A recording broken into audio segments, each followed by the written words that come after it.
In this video, we take the opportunity to recall the influence of the quality of the translations in the language.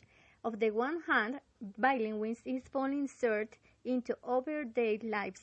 Moreover, export and import products and services constantly. We develop a shared explanation of these 5 competencies that a good translator must have.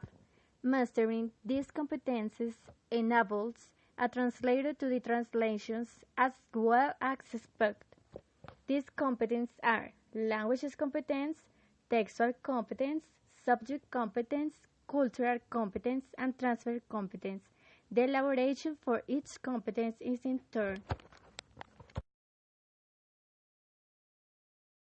Every language which manifests itself is subdivided into dialect by definition, a form in which each language or idiom is spoken in each country. The other is the phenomenon which goes through and for meaningful unit of comprehension these two systems of articulation join in the first level of linguistic description, phonology, morphonology, syntax, and linguistics.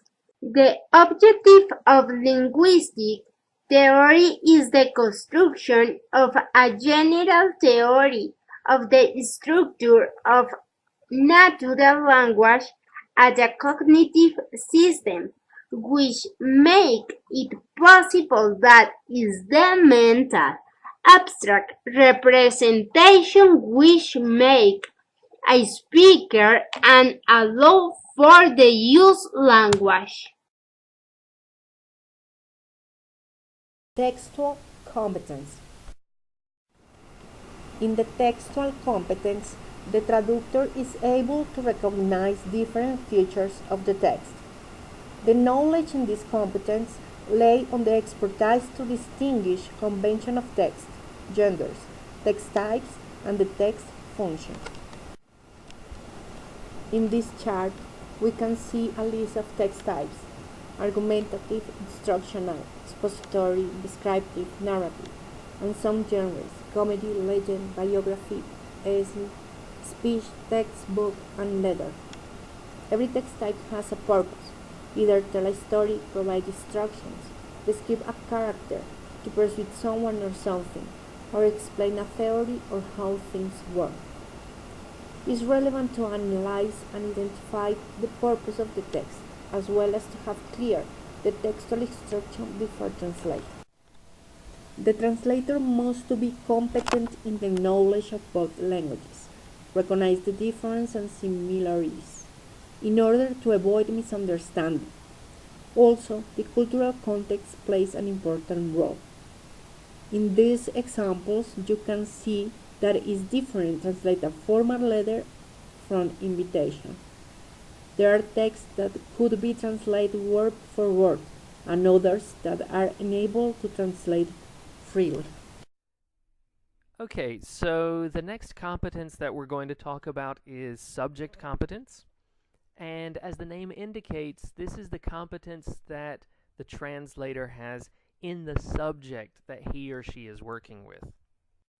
Subject competence is important for a translator because the ability of a person to communicate in a language does not necessarily mean that the person has the ability to communicate in that language in any subject. So why is subject competence important for a translator? Well, first of all, these are usually very technical, specialized, and standardized fields. Fields in which words have very specific and official definitions, and the way in which experts in these fields use the words might differ from the way that a normal speaker of the language would use the word, which could lead to confusion. Another thing that happens in very specific subjects is that they're built up upon a complex framework of ideas. And this comes into play because when people are speaking about this subject, They take it for granted that everyone else that they're speaking to within that subject understands a sort of foundation of information. Now, this information might not be spoken, it might not be explicit, but in the background there's a very implicit understanding that everybody has these same ideas.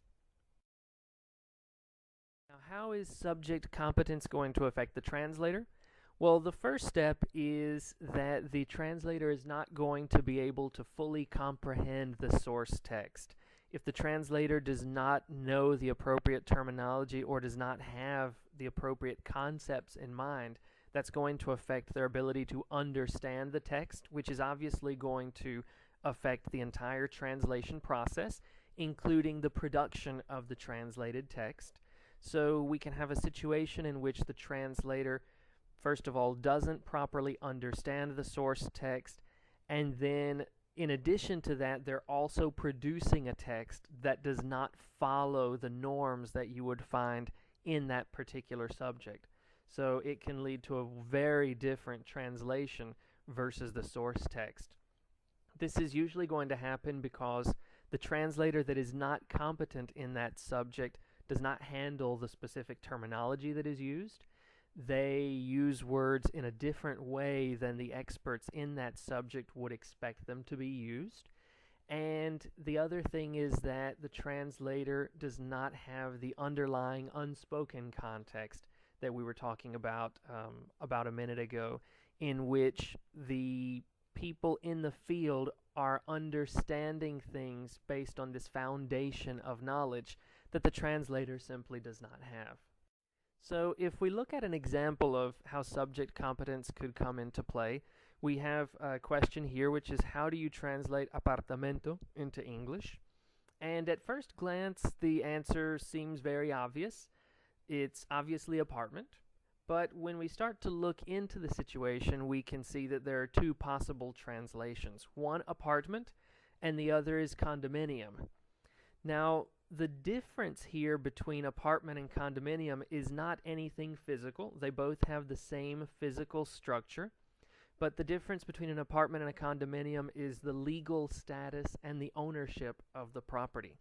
So looking, for example, at this image of a building, if I ask you in English, is this an apartment building or a condominium building, it's impossible to know.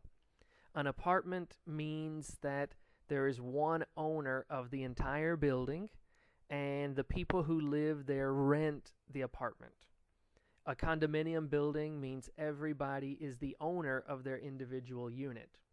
So if you were to say, for example, in English, to buy an apartment, if I'm going to buy an apartment, that does not make sense. In English, you cannot buy an apartment. You can only rent an apartment.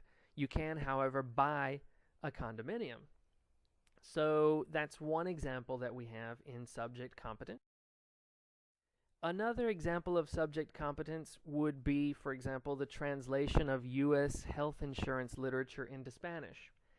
Health insurance is a very complicated topic in the United States, and there are a lot of terms that have very specific meanings. Over here we can see premium, for example. Now, premium has several different meanings in standard speech, but relating to health insurance, there's a very specific, narrow meaning there. And the important thing about these meanings is that they are based on many times legal statutes. There is a legal definition, and in other cases they're simply accepted in the industry. And this can be particularly important because health insurance is a very high stakes topic. Obviously, we're talking about the health of somebody, and if somebody is buying health insurance in order to take care of their body, to take care of their good health, they need to be able to understand these topics very clearly. Cultural competence. First, culture is a set of ideas, traditions, and customs that characterize the group of people. But the language is an element of the culture, and for its comprehension you must understand the cultural identity, because there are some words cannot be translated, but you understand according to the context. A translator must have cultural competence of both languages, because some of the expression in source language may have different way to express in target language, or even does not exist at all, but with the cultural competence he may not need look for substitution. The idea is to find equivalence in the target language to fulfill the sense of the text. The translator can select some of the procedures of translation to make little changes on the text.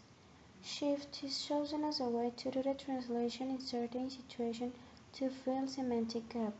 When a translator doesn't have the cultural competence, he has to work harder in shifting. One of these is borrowing, which means removing some words to make sense of the text. Look at this example. The word heathen means circumcision, but in Muslim culture, it's not only cut a part of genital skin for medical purpose. It also means a kind of obligation must be done. That's why the translator must have the cultural competence to understand in which context and in which cases he must use the word.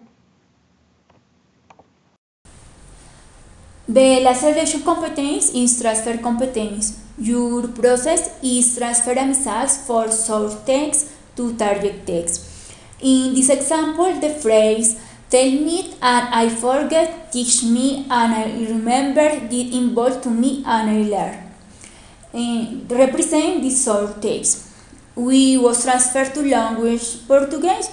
Me diga eu esqueças, me ensine, eu me lembro, me envolva e eu aprendes. That is the target text. Because of elaborate transfer competence, you need to analyze the source text with the intention of finding the text type, its purpose, to whom this text is translated. In the transfer competence, the translator need to only base allowed vocabulary.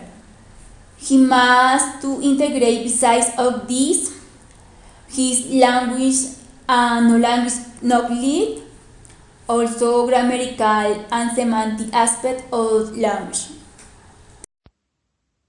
A good translation should accompany the same content of the source text to the target language. And of course, don't add no surprise thoughts.